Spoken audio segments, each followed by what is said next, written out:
fotoğraf çekip halime yumruğum sıkmam mı? Benzinler döküp de kendimi yakmam mı?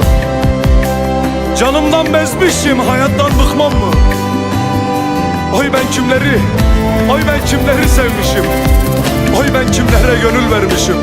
Zalim bir yara düşmüşüm, zalim bir yara düşmüşüm. Ağlayanım yok, ağlayanım yok, ağlayanım yok, ağlayanım yok.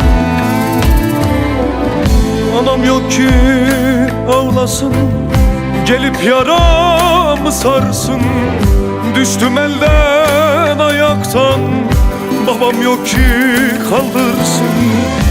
Hangi taş büyükse vurayım ben başımı. Cesedim yerde kalsın, kazmayın mezarımı.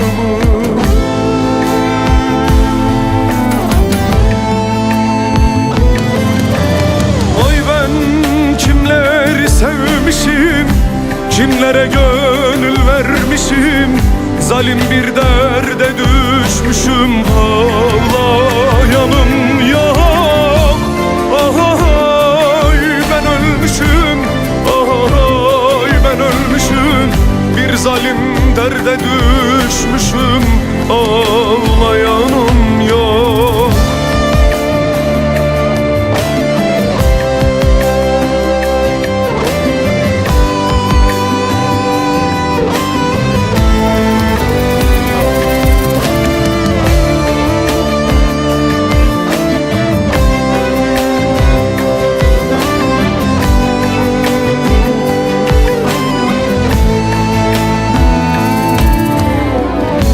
Öyle bir acı ki yaşıyorum derinden.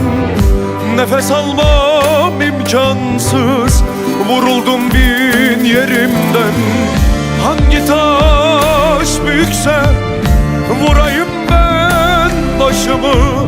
Cesedim yerde kalsın, kazmayın mezarımı.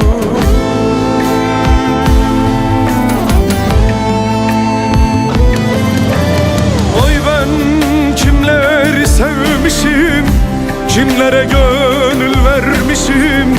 Zalim bir derde düşmüşüm, ağlayanım yok. Ay ben ölmüşüm, ay ben ölmüşüm. Bir zalim derde düşmüşüm, ağlayanım.